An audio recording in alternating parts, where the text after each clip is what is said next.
లూకాసు వార్త 17వ అధ్యాయము 11వ వచనం. ఆయన యెరూషలేమునకు ప్రయాణమైపోవచ్చు సమరయ గలిలయల మధ్యగా వెళ్ళుచుండెను. ఆయన ఒక గ్రామములోనికి వెళ్ళుచుండగా 10 మంది కుష్ఠరోగులు ఆయనకు ఎదురుగా వచ్చి దూరమున నిలిచి, యేసు ప్రభువా, మమ్ము కరుణించుమని కేకలు వేసిరి. ఆయన వారిని చూచి, మీరు వెళ్ళి మిమ్మును యాజకులకు కనపరుచుకునుడని వారితో చెప్పెను. వారు వెళ్ళుచుండగా శుద్ధులైరి. వారిలో ఒకడు తనకు స్వస్థత కలుగుట చూచి గొప్ప శబ్దముతో దేవుని మహిమపరచుచు తిరిగి వచ్చి ఆయనకు కృతజ్ఞతాస్తుతులు చెల్లించుచు ఆయన పాదముల యొద్ద సాగిలపడెను. వాడు సమరయుడు. అందుకు యేసు, 10 మంది శుద్ధులైరి కారా? ఆ 90 ఎక్కడ? ఈ అన్యుడు తప్ప దేవుని మహిమపరుచుటకు తిరిగి వచ్చిన వాడెవడను అగపడలేదా అని చెప్పి, నీవు లేచిపొమ్ము, నీ విశ్వాసము నిన్ను స్వస్థపరిచెనని వానితో చెప్పెను. ఆమేన్. ఈ వాక్యంతో దేవుడు మనతో మాట్లాడును గాక. ఆమేన్. ఇక్కడ వైద్యుడైనటువంటి లూకా గారు రాస్తున్న సువార్త ఇది. ఒక వైద్యుడు ఎవరి గురించి ప్రస్తావిస్తున్నాడంటే, కొంతమంది రోగుల గురించి ఒక వైద్యుడు ప్రస్తావిస్తున్నాడు. కొంతమంది రోగులు ఉన్నారు. వాళ్ళు ఎంతమంది అంటే ఒక 10 మంది కుష్టు రోగులు అక్కడ ఉన్నారు. ఎందుకు అక్కడ ఉన్నారు అంటే, ఒక మహానుభావుడు ఉన్నాడంట. ఆ మహానుభావుడు ఏం చేస్తున్నాడంటే, ఎవరైతే బాధతోనూ రోగంతోనూ ఉన్నారో వాళ్ళందరినీ కూడా స్వస్థపరుస్తున్నారంట. ఇక్కడ సందర్భాన్ని మనం చూసినట్లయితే, యేసుక్రీస్తు వారు యెరూషలేమునకు ప్రయాణమైతూ పోతున్నారు. ఏ ప్రాంతాల గుండా వెళ్తున్నారంటే, సమరయ గలిలయ ప్రాంతాల మధ్యగా వెళ్తున్నారు.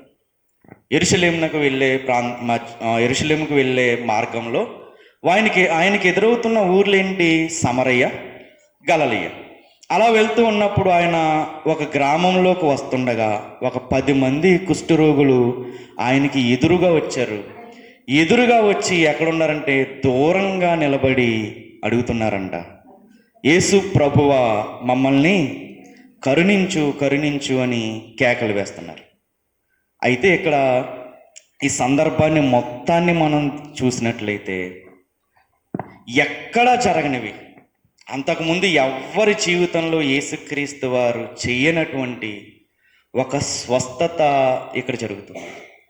అంతకుముందు మనం బైబిల్లో మన స్వస్థతలు చూసినా, యేసుక్రీస్తు వారు చేసినటువంటి స్వస్థతలు మనం చూస్తే, ప్రతి ఒక్కరిని ఏం చేశారంటే యేసుక్రీస్తు వారు వాళ్ళ మీద చేతులుంచి లేదా వాళ్ళని ముట్టి స్వస్థపరిచినటువంటి సందర్భాలే ఇక్కడికి మనకు కనపడతాయి. కానీ ఈ ఒక్క సందర్భంలో మాత్రమే వీళ్ళని ముట్టుకోరు, కనీసం వీళ్ళ దగ్గరకు కూడా రారు. ఏమంటారంటే యేసుక్రీస్తు వారు, మీరు వెళ్ళండి, యాజకుడికి మీ శరీరాన్ని మీరు ఏం చేస్తారు, కనపరుచుకోండి, వెళ్ళి మీరు జీవించండి అని అంటారు. యేసుక్రీస్తు వారు చెప్పిన ఆ మాటని తూచా తప్పకుండా 10 మంది పాటిస్తూ ఎక్కడికి వెళ్తారంటే మందిరానికి బయలుదేరతారు. యాజకుడు ఎక్కడ ఉంటారు? మందిరంలోనే ఉంటారు.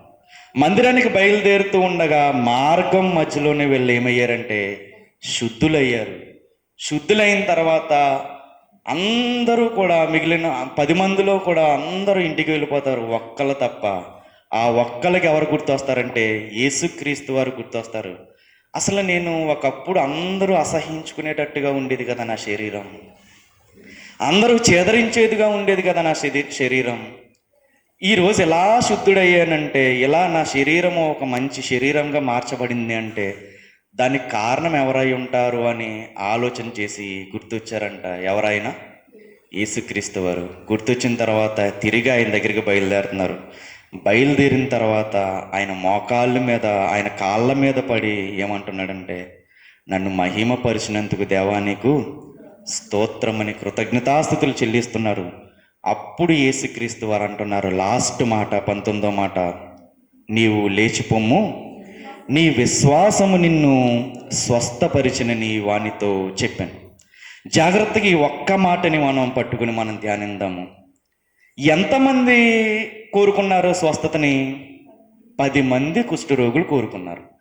10 మంది కుష్ఠరోగులు కూడా స్వస్థత పొందినట్టుగా యేసుక్రీస్తు వారు అన్నారు 17వ వచనం.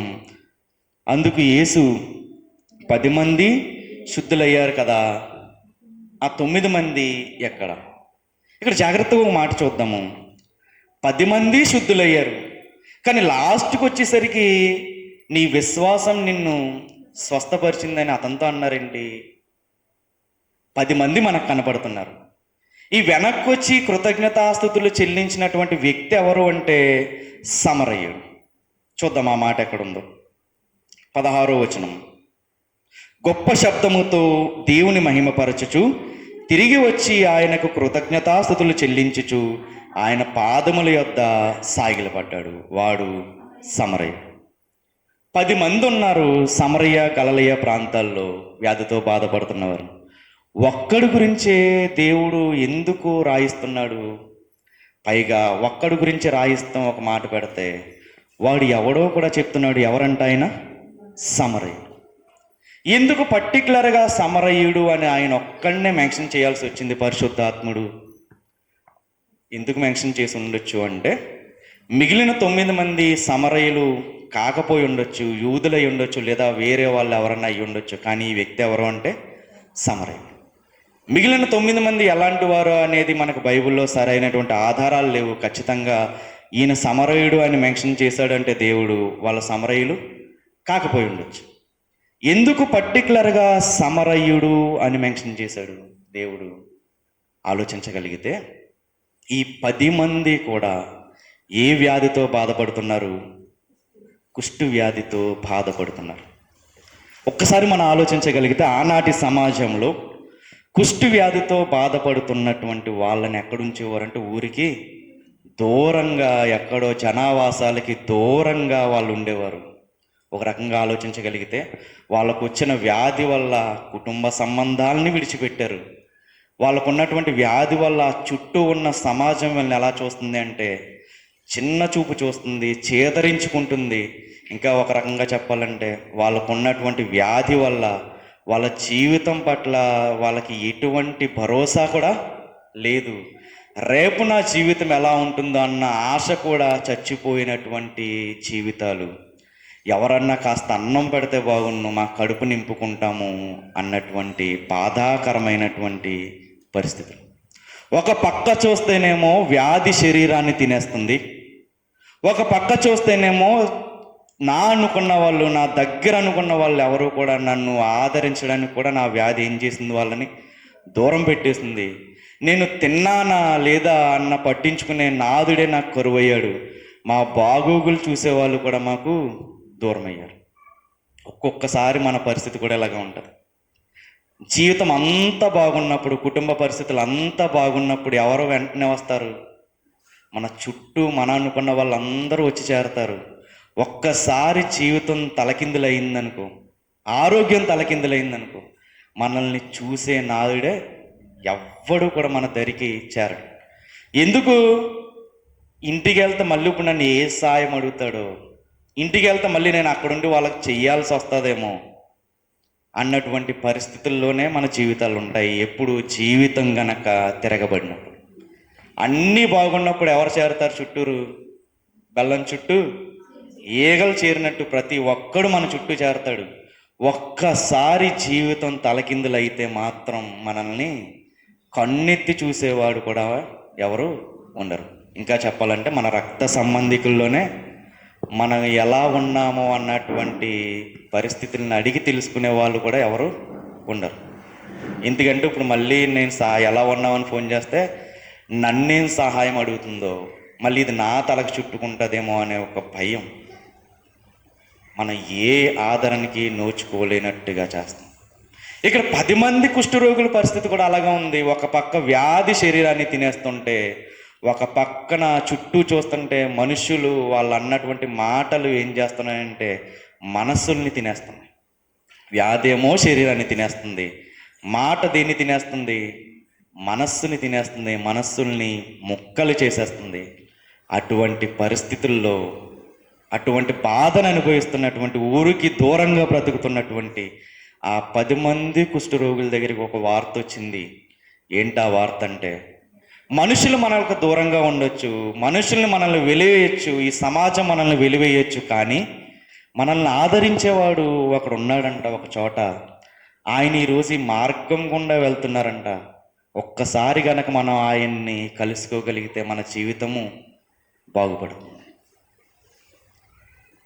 ఒక పక్కనేమో చూస్తుంటే వ్యాధి శరీరాన్ని తినేస్తుంది. ఒక రకంగా మనం ఆలోచించుకోగలిగితే ఈ కుష్ఠరోగం అనేది ఎటువంటిది అంటే కాస్త పాపాన్ని కూడా కుష్ఠరోగంతో పోల్చగలిగినటువంటి సమర్థత కలిగింది. ఎలాగా అంటే కుష్ఠరోగం ఎలా స్టార్ట్ అవుతుంది అంటే చిన్నగా స్టార్ట్ అవుతుందంట శరీరం మీద. చిన్నగా స్టార్ట్ అయిన తర్వాత ఏమవుతుందంటే అది స్లోగా నెమ్మదిగా శరీరాన్ని మొత్తాన్ని తినేస్తుంది. ముందుగా చేతుల మీద ప్రభావం పడుతుంది, చేతుల్ని స్లోగా తినేస్తుంది, కాళ్ళని స్లోగా తినేస్తుంది. దానికంటే ముందు కుష్ఠరోగం కనుక వస్తే దేని మీద ఎఫెక్ట్ పడుతుందంటే మానవ కండరాలు ఉంటాయి కదా మన శరీరంలో, ఆ కండరాల మీద, నాడీ వ్యవస్థ మీద దాని ప్రభావం చూపిస్తుంది. ఎప్పుడైతే నాడీ వ్యవస్థ మీద ప్రభావం చూపించిందో శరీరం పట్టంతా కూడా కోల్పోతుంది, సరిగ్గా నిలబడలేనటువంటి పరిస్థితి. ఒక వ్యక్తి జీవితంలో కూడా పాపం అనేది కూడా మొదట ఎలా ప్రవేశిస్తుందంటే చాలా చిన్నగానే ప్రవేశిస్తుంది. దాన్ని మనం పెంచి గనక పోషిస్తూ ఉంటే ఏం చేస్తుందంటే నెమ్మదిగా ఏం చేస్తుందంటే కుటుంబం పట్ల మనకు ఉన్నటువంటి భావోద్వేగాలన్నిటినీ కూడా తీసేస్తుంది. నా వాళ్ళు కదా అనేటటువంటి మనస్తత్వాన్ని తీసేస్తుంది. నన్ను నమ్ముకున్న వాళ్ళు నా కోసం ఉన్నారు కదా అనేటటువంటి బాధ్యతను కూడా ఏం చేస్తుంది, దూరం చేస్తుంది. ఏం చేస్తుందంటే ఒక వ్యక్తిని ప్రాణం తీసుకునే వరకు కూడా నడిపిస్తుంది. పాపము ఒక వ్యక్తిని ఎలా మారుస్తుందంటే, ఒక వ్యక్తి యొక్క మనస్సుని ఎలా మారుస్తుందంటే ఒక రాయిలాగా మారుస్తుంది. రాయిని మనం ఏమన్నా కొట్టామనుకో దానికి ఏమన్నా అనిపిస్తుందా? అనిపించదు. ఈ పాపంలో కూడా మనం పెంచి పోషిస్తూ ఉంటే ఆ పాపం కూడా ఒక వ్యక్తి మనస్సుని ఏం చేస్తుందంటే రాయిలాగా మార్చేస్తుంది. తనను నమ్ముకున్నటువంటి స్త్రీ, తను నమ్ముకున్నటువంటి భార్య ఉంది కదా, తన బాధపడుతుంది కదా అనేటటువంటి మనస్తత్వం కూడా రానివ్వదు. తను నమ్ముకున్నటువంటి భర్త ఉన్నాడు కదా, తను నమ్ముకున్నటువంటి పిల్లలు ఉన్నారు కదా, నేను వాళ్ళ కోసం ఆలోచించాలి, వాళ్ళ భవిష్యత్తు కోసం ఆలోచించాలి అనేటటువంటి మనస్సుని, బాధ్యతను కూడా పాపము గుర్తు చేయదు. కుటుంబాన్ని నడి రోడ్డుకి ఈడుస్తుంది ఎవరు? పాపపు స్వభావం. ఇక్కడ కుష్ఠరోగాన్ని దేవుడు పాపం అంటలా. కుష్ఠరోగానికి ఏవైతే లక్షణాలు ఉన్నాయో అవే లక్షణాలు దేనికి ఉన్నాయి? పాపానికి కూడా ఉన్నాయి. ఒక వ్యక్తి పాపం నెమ్మదిగా ప్రవేశించిన తర్వాత ఏం చేస్తుందంటే స్లోగా విస్తరిస్తూ తనకున్నటువంటి ఫీలింగ్స్ అన్నిటినీ కూడా ఏం చేస్తుంది? దూరం చేస్తుంది. ఒక ఆత్మీయతను దూరం చేస్తుంది, ఒక ప్రేమానురాగాలను దూరం చేస్తుంది, బాధ్యతను దూరం చేస్తుంది, వ్యసనాలు బారయ్యేటట్టుగా చేస్తుంది, ఆఖరికి కుటుంబాన్ని రోడ్డుకి ఈడ్చి పాడేస్తుంది, అందరి ముందు తల దించుకునేటట్టుగా చేస్తుంది పాపం. అటువంటి స్వభావం పాపానికి ఉంది. ఇక్కడ కుష్టు వ్యాధి కలిగిన వాళ్ళు కూడా ఈ 10 మంది పరిస్థితి చూస్తే ఎలా ఉంది అంటే చాలా భయంకరంగా ఉంది. ముఖం అంతటినీ కూడా కుష్టి వ్యాధి తినేస్తుంది, శరీరాన్ని అంతటినీ కూడా కుష్టి వ్యాధి తినేస్తుంది.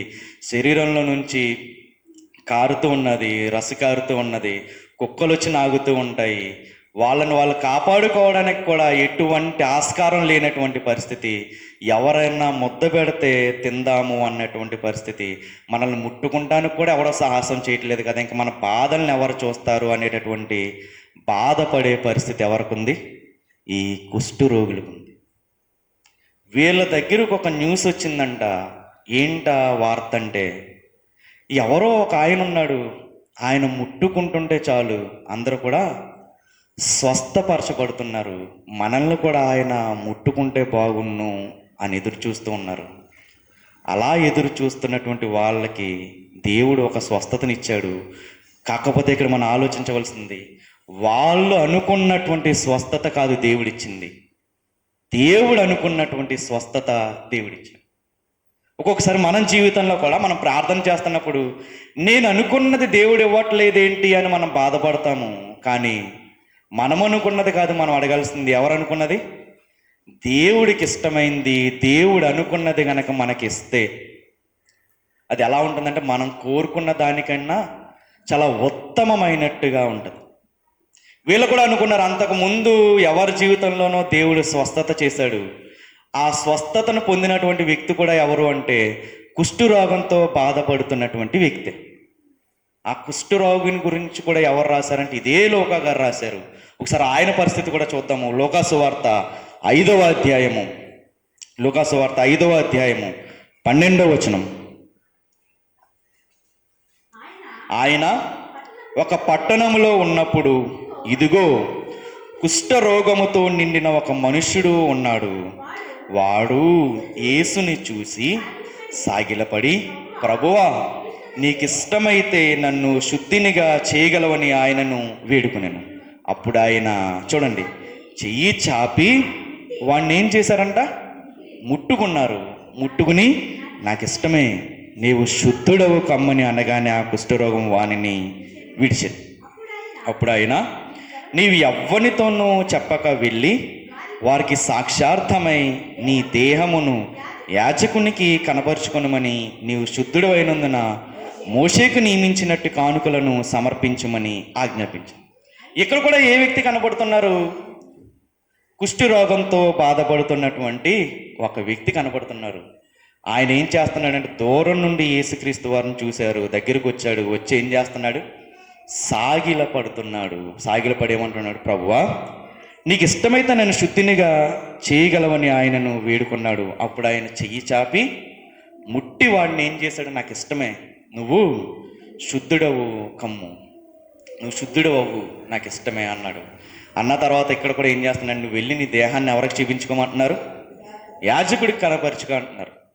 ఈయన విషయంలో ఏదైతే యేసుక్రీస్తు వారు చేశారో అదే ప్రాసెస్ని ఎక్కడ చేస్తున్నారు? ఆ 10 మంది కుష్ఠరోగుల దగ్గర చేస్తున్నారు. వ్యత్యాసం ఎక్కడుందంటే ఈయన్ని ముట్టుకున్నారు, ఆ 10 మందిని యేసుక్రీస్తు వారు ముట్టుకోలేదు. ఇక 2 విషయాలు మనం ఆలోచించాలి. ఏంటి ఆ 2 విషయాలంటే, ఎవరు వచ్చి సాగిలు పడుతున్నారు యేసుక్రీస్తు వారి దగ్గర? కుష్ఠరోగి వచ్చి యేసుక్రీస్తు వారి పాదాల దగ్గర సాగిల పడుతున్నాడు. సాగిల పడడము అంటే ఏంటి అంటే కృతజ్ఞతని చూపించడం. సాగిల పడడము అంటే ఏంటి? దేవునికి కృతజ్ఞతాస్థుతులు చెల్లించడం, దేవునికి కృతజ్ఞత చెల్లించడం. ఒక్క విషయాన్ని మనం ఆలోచిద్దాము. ఎవరు వచ్చి కృతజ్ఞత చెల్లిస్తున్నారు? కుష్ఠరోగి వచ్చి కృతజ్ఞత చెల్లిస్తున్నాడు. ఒక విషయం, కృతజ్ఞతలు దేవుడికి ఎప్పుడు చెల్లిస్తాం మనం? మనకి ఏదన్నా మన కుటుంబంలో ఏదన్నా మంచి కార్యం జరిగినప్పుడు కదా మనం కృతజ్ఞతలు చెల్లిస్తాము. ఒక విషయాన్ని మనం ఆలోచిద్దాము. ఈయన కుష్ఠరోగి. ఈయన జీవితంలో ఏమన్నా ఒక మంచి జరిగి ఉంటుందా? ఎవరైనా కుష్ఠరోగి. ఏంటి ఈయన పరిస్థితి ఎలా ఉంది అంటే రోగం అంతా శరీరాన్ని తినేసినంత కృతజ్ఞతలు చెల్లిస్తున్నాడా? లేదనుకుంటే ఈ రోగం వల్ల ఏమైందంటే చూపు మందగించడం వల్ల కృతజ్ఞతలు చెల్లిస్తున్నాడా? లేదనుకుంటే తన కాళ్ళు చూస్తే కాళ్ళు అన్నీ కూడా వ్యాధి తినేసింది, దానివల్ల కృతజ్ఞత చెల్లిస్తున్నాడా? చూస్తే కుటుంబస్తులు దూరం అయిపోయారు, నా అనుకున్న వాళ్ళు దూరం అయిపోయారు, తినటానికి సరైనటువంటి తిండి లేనటువంటి పరిస్థితి, ఎవరూ కూడా తిండి పెట్టనటువంటి పరిస్థితి, ఆ జీవితంలో అన్నీ కోల్పోయి అనాథగా మిగిలిపోయాడు. అటువంటి వాడు ఎలా కృతజ్ఞతలు చెల్లించగలడు? అసలు ఏంటి ఈయన సంఘానికి కానీ క్రైస్తవులకు కానీ నేర్పుతున్న పాఠం ఏంటి? తన కృతజ్ఞత చెల్లించడానికి అన్ని దేవుడు తన దగ్గర నుంచి తీసుకున్నాడు కదా. ఆరోగ్యాన్ని తీసుకున్నాడు, తన కుటుంబ సభ్యుల్ని తనకు దూరం చేశాడు, సరిగ్గా అన్నం తినడానికి లేనటువంటి పరిస్థితులను దేవుడు పెట్టాడు. అయినా ఏంటి నా దేవుణ్ణి ఆరాధిస్తున్నాడు? ఏంటి ఈయన మనకు నేర్పుతున్న పాఠము అంటే, ఏంటి సంఘానికి నేర్పుతున్న ఈ కుష్ఠరోగి సంఘానికి నేర్పుతున్న పాఠం ఏంటి అంటే, నువ్వు నాకు ఏదో ఇస్తావని, లేదా నువ్వు నాకు ఏదో ఇచ్చావని నేను స్తుతించట్లేదు, నిన్ను ఆరాధించట్లేదు. నువ్వు ఆరాధించడానికి యోగ్యుడవు నీవే గనుక నిన్ను నేను ఆరాధిస్తాను. ప్రతి ఒక్కరి జీవితంలో, ప్రతి క్రైస్తవుడి జీవితంలో, మన జీవితంలో కార్యాలు జరగాలంటే మనం ఆరాధించవలసినటువంటి పద్ధతిని మనకి ఇక్కడ ఒక కుష్ఠరోగి నేర్పుతున్నాడు. ఏంటా పద్ధతి అంటే, ఏదో ఇచ్చాడని, ఏదో ఇస్తాడని ఆయన నమ్ముకోవడం కాదు, ఆయన ఆరాధించడం కాదు, ఆయన సమస్తాన్ని చేయడానికి, సమస్తాన్ని కూడా ఆయనకు అసాధ్యమైనది ఏదీ లేదు కాబట్టి ఆయన్ని మనము ఆరాధించాలి. దేవా, నాకు ఏదో ఇచ్చావు కాబట్టి నిన్ను నేను ఆరాధిస్తున్నాను, నీ కృతజ్ఞతాస్తుతులు చెల్లిస్తున్నాను అంటే అది ఆరాధనే కానీ నిజమైనటువంటి కృతజ్ఞతాస్తుతులు కాదు. నువ్వు అనుకున్నది నా జీవితంలో జరగలేదని ఆయన్ని ఆరాధించడం మానేసిన పరిస్థితి గనక ఉంటే, నువ్వు అనుకున్నది నీ జీవితంలో జరగలేదని, నువ్వు ఏదో ప్రార్థన చేస్తున్నావు, ఏదో విషయం కోసం నువ్వు ప్రార్థన చేస్తున్నావు, అది నీకు దక్కలేదని దేవుణ్ణి ఆరాధించడం మానేయడం కాదు నిజమైనటువంటి ఆరాధన. ఆయనకు అసాధ్యమైనది ఏది లేదు. ఈరోజు నాకు ఇవ్వట్లేదంటే దానివల్ల నాకు కీడేదో ఉంది కాబట్టి అది నాకు ఇవ్వట్లేదు. ఖచ్చితంగా నాకు మేలు చేసేది ఏదో దేవుడు దాసుంచాడు, అది ఇవ్వడానికి ఆయన మాత్రమే సమర్థుడు, ఆయన మాత్రమే పూజనీయుడు, ఆయన మాత్రమే ఆరాధనీయుడు. అందుకని నేను ఆయన్ని ఆరాధిస్తున్నాను, అందుకని నేను ఆయన్ని స్తుతిస్తున్నాను. ఇది మనకు ఉండవలసినటువంటి ఆరాధనా క్రమం. ఒక కుష్ఠరోగి మనకి నేర్పుతున్నటువంటి ఆరాధన. నా జీవితంలో నేను అన్నీ కోల్పోయాను. నా వ్యాధి వల్ల నా సొంత బిడ్డలే నాకు దూరం అయ్యారు. నా వ్యాధి వల్ల నా భార్య నాకు దూరమైంది, నా తల్లిదండ్రులు నాకు దూరం అయ్యారు, నా రక్త సంబంధులు నాకు దూరం అయ్యారు, నా శరీరం కూడా నాకు దూరం అయ్యే పరిస్థితి వస్తుంది. నా కళ్ళు మందగించినాయి, నా కాళ్ళలో సత్తువ లేదు, నా ఒంట్లో సత్తువ లేదు, నేను నిలబడట్లేదు. అయినా కానీ నన్ను నిలబడేటట్టు చేయగలిగిన ఒకడున్నాడు. అందుకని నేను ఆయన్ని ఆరాధిస్తున్నాను. నాకు స్వస్థత కలగాలని నేను ఆయన్ని ఆరాధించట్లేదు, ఆరాధించడానికి ఆయన మాత్రమే అర్హుడు కాబట్టి నేను ఆయన్ని ఆరాధిస్తున్నాను. అప్పుడు అంటున్నారు ఇక్కడ, ఈయనకు ఉన్నటువంటి మెచ్యూరిటీ, పరిపక్వత చూస్తే, నీకు ఇష్టమైతేనే నన్ను శుద్ధుడిగా చెయ్యి, నన్ను నువ్వు శుద్ధుడిగా చేయడం నాకు ఇష్టము, నువ్వు శుద్ధుడిగా చెయ్యి అని అడుగుతున్నాడా? దేవా, నీకిష్టమైతే నన్ను శుద్ధుడిగా చెయ్యి.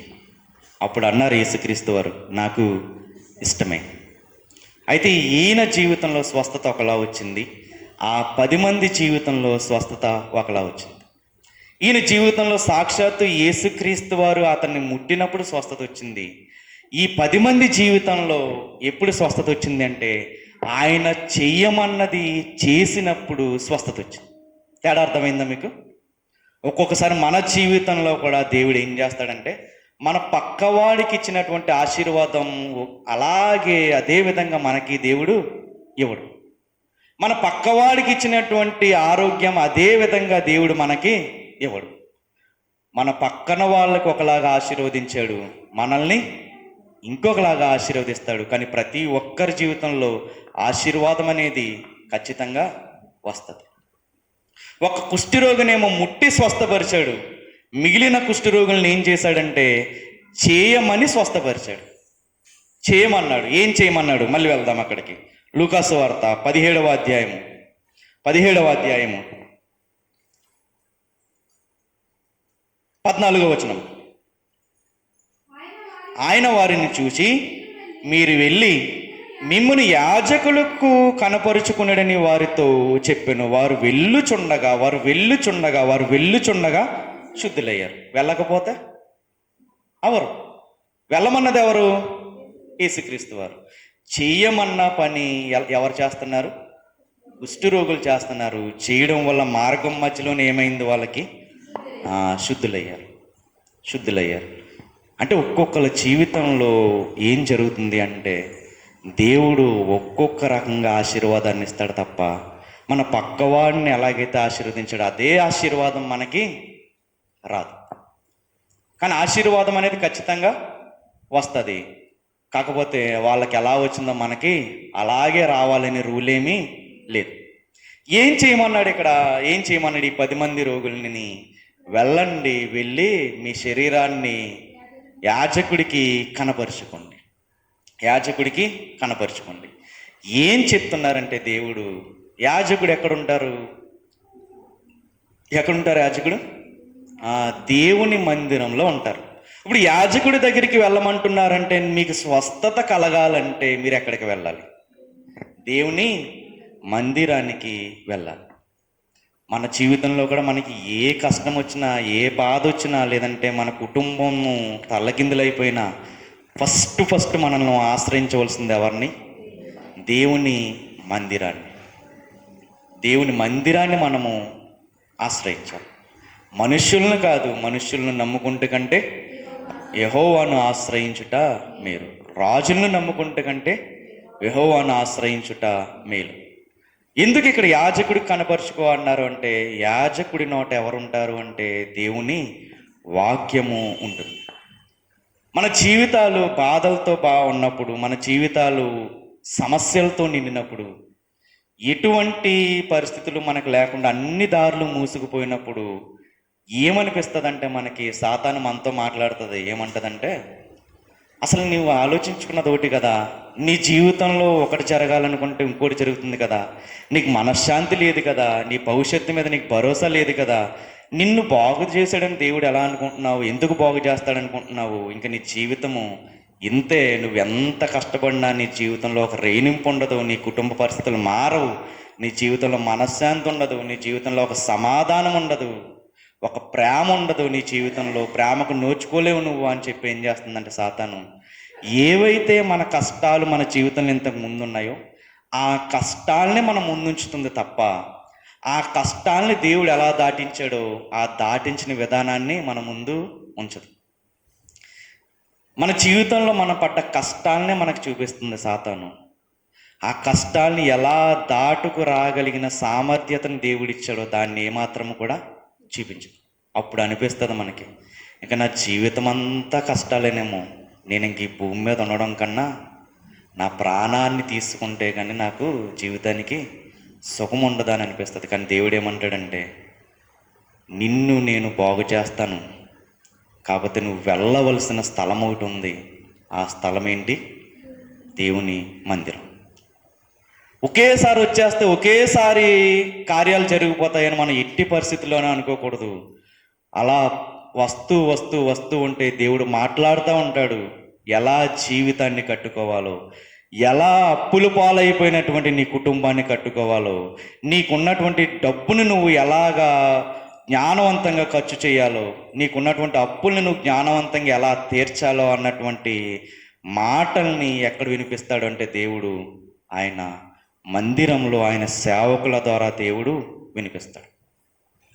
నీ వాక్యమే నన్ను బ్రతికిస్తుంది, నా త్రోవకది వెలుగ్గా ఉంది. అటువంటి వాక్యాన్ని వినిపిస్తాడు. నువ్వు ఏ బాధలతో ఇక్కడికి వచ్చినా, ఒక్కొక్కసారి మనం మందిరానికి ఎలా వస్తామంటే చాలా కోపంగా మనం మందిరానికి వస్తాము. ఉంటాయా సందర్భాలు? ఎదుటి వాళ్ళ మీద అలిగి మనం మందిరానికి వస్తాము.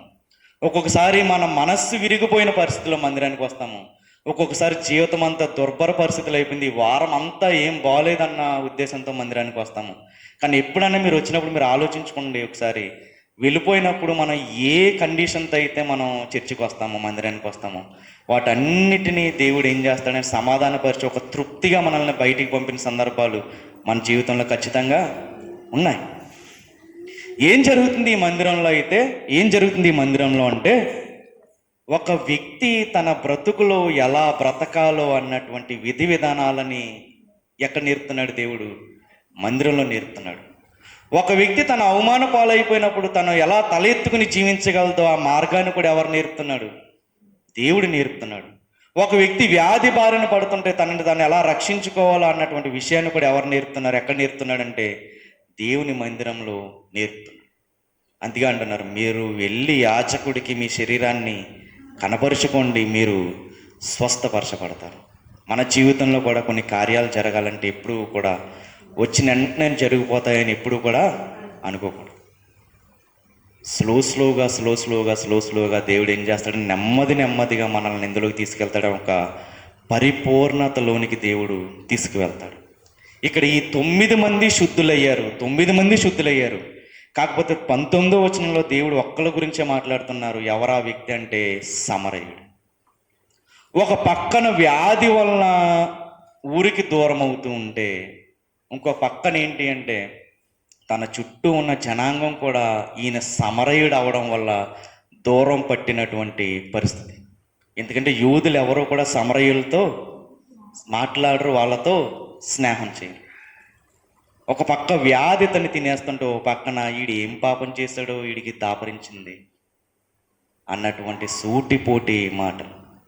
మన జీవితంలో మనకు వచ్చిన కష్టాలను బట్టి మన కష్టం వల్ల బాధపడుతున్నది ఒకటైతే, ఆ కష్టాన్ని ఎత్తి చూపించి అన్నటువంటి మాట వల్ల బాధపడుతున్నటువంటి బాధ మన కష్టం వల్ల వచ్చిన బాధ కంటే చాలా ఎక్కువ ఉంటుంది.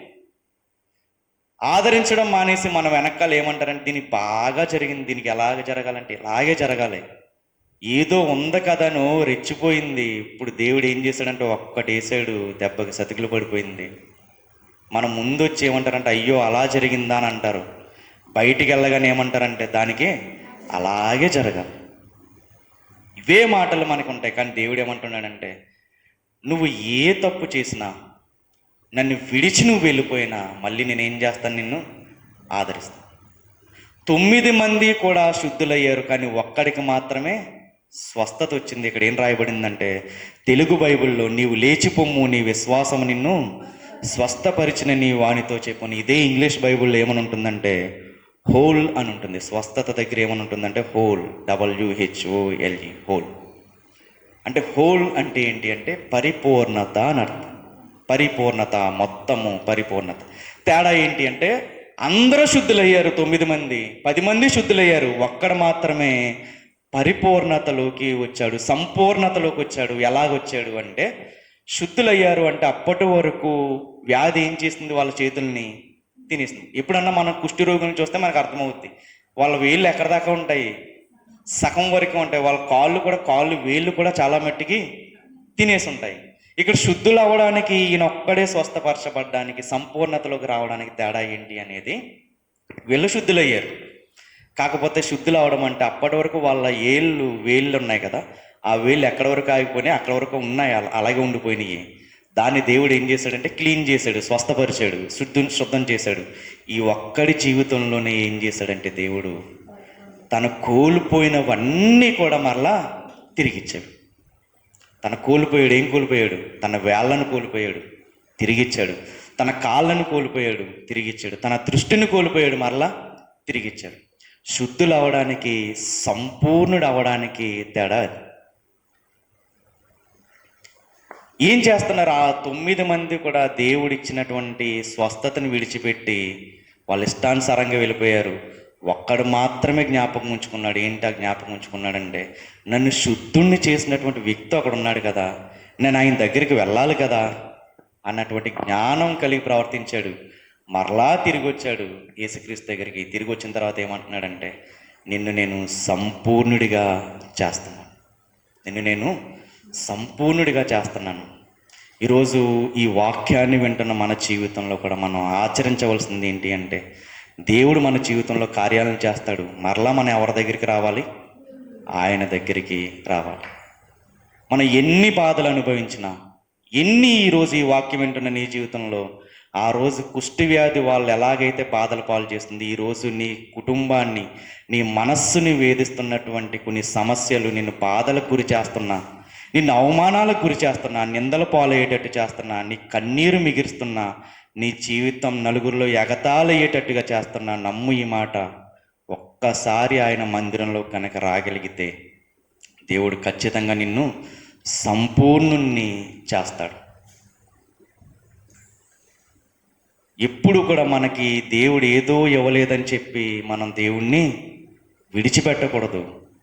దేవుడు ఖచ్చితంగా తన సమయం వచ్చినప్పుడు మనకి కార్యాన్ని చేస్తాడు అనేటటువంటి నిరీక్షణ మనకు ఉండాలి. ఎప్పుడన్నా మీరు బాగా క్రైస్తవ్యంలో బాగా ఆశీర్వదించబడిన వాళ్ళని, ఉన్నతమైన ఉద్యోగాలు చేస్తున్న వాళ్ళని ఎప్పుడన్నా ఒకసారి కదిపి చూడండి వాళ్ళ జీవితాన్ని. వాళ్ళు ఏం చెప్తారంటే వాళ్ళ జీవితం ఎన్నో అవమానాలు పాలైన తర్వాత, ఎన్నో నిందల పాలైపోయిన తర్వాత, ఎన్నో తినటానికి సరైనటువంటి తిండి లేనటువంటి పరిస్థితుల్లో ఉన్న వాళ్ళ జీవితాన్ని దేవుడు ఇప్పుడు ఏం చేశాడంటే ఒక ఉన్నతమైన స్థితిలో దేవుడు పెట్టాడు. దేవుడు ఒక వ్యక్తిని తన పనిలో వాడుకుంటున్నాడు అంటే ఎవరైనా కానీ, అది వాక్యం చెప్పడమైనా లేదా మందిరంలో ఏ పని చేస్తున్నా కానీ అదంతా కూడా ఏంటంటే దేవుడు వాడుకోవడంలోకి వస్తుంది. దేవుడు ఎవరినన్నా పనిలో వాడుకుంటున్నాడంటే వాళ్ళ పూర్వపు స్థితి ఎన్నో అవమానాలతో, ఎన్నో దుర్భరమైనటువంటి పరిస్థితులతో దాటుకునే ఉంటుంది తప్ప ఎవ్వరి జీవితం కూడా ఆనందంగా గడిపినటువంటి జీవితాలు కాదు. ఈరోజు మన జీవితంలో కూడా అలాగే ఉన్నామేమో. దేవుడు అంటున్నాడు, నిన్ను నేను తిరిగి నిలబెడతాను, నిన్ను నేను మరలా పునరుద్ధరిస్తాను. నువ్వు ఏవైతే కోరుకుంటున్నావో, ఏవైతే జరగాలని నువ్వు కోరుకుంటున్నావో అవన్నీ కూడా నీ జీవితంలో జరిగిస్తాను.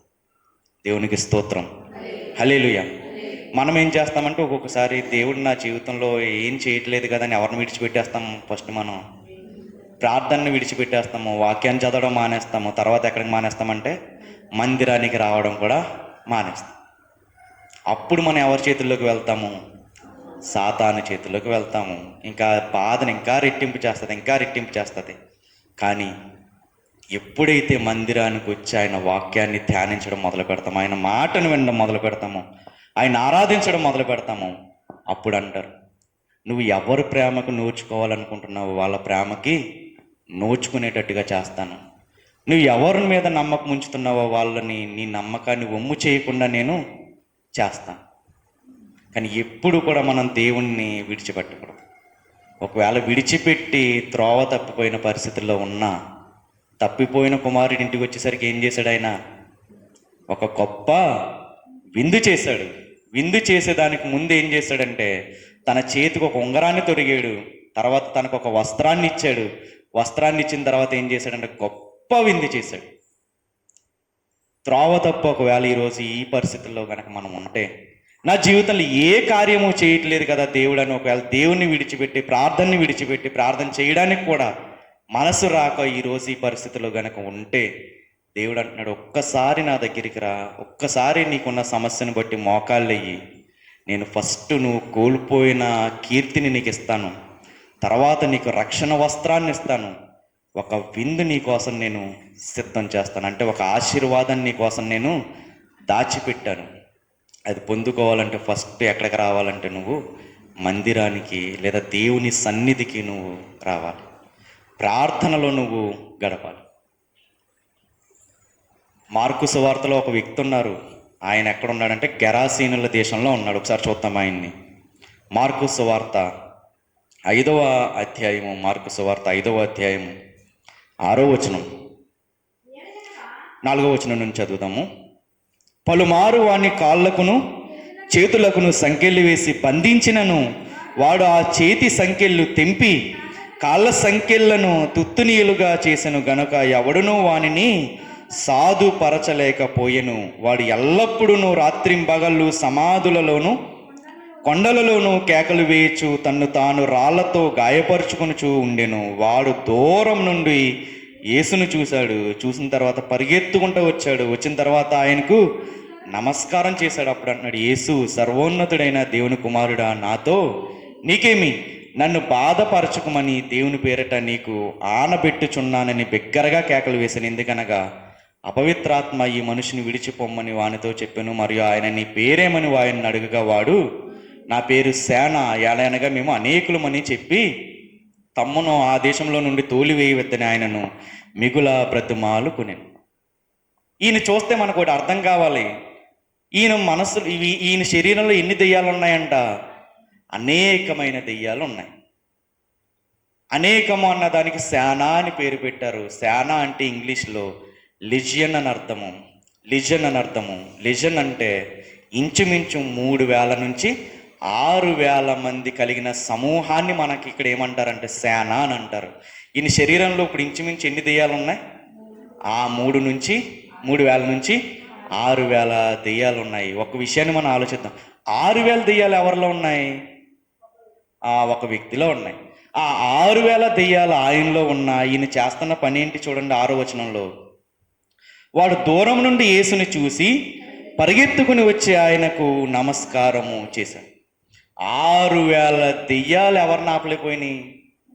ఒక వ్యక్తిని ఆపలేకపోయినాయి. దేనికి? యేసుక్రీస్తు వారికి నమస్కారం చేయకుండా ఆపలేకపోయింది. అర్థమవుతుందా మీకు? 6,000 దెయ్యాలు ఒక వ్యక్తిని ఆపలేకపోయినాయి.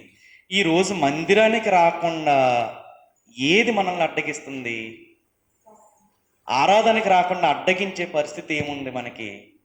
చిన్న చిన్న కారణాలు చెప్పి మన ఆరాధనని ఎలా ఎలా చేస్తామంటే చిటికలో మనం ఎగ్గొట్టేసేటటువంటి పరిస్థితి. చాలా చిన్న చిన్న కారణాలు.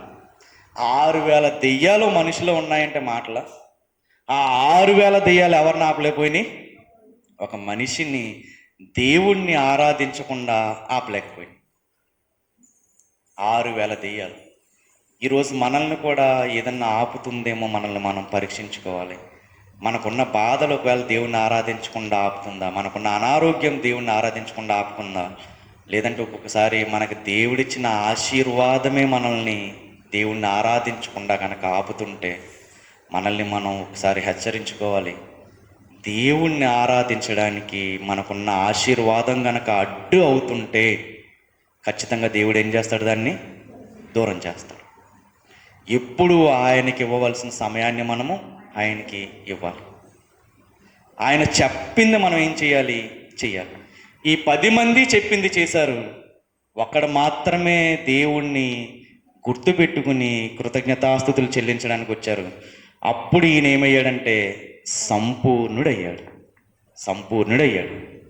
ఇప్పుడు అనిపిస్తుంది, అప్పటి వరకు ఒకసారి మీరు ఆలోచించగలిగితే ఆయనకి తల్లి ఉంటే గనక తల్లి ఏం కోరుకుని ఉంటుంది? ఈయన్ని, నా కొడుకు బాగుపడితే బాగున్ను, స్వస్థపరచబడితే బాగున్ను అని కోరుకుని ఉంటుంది.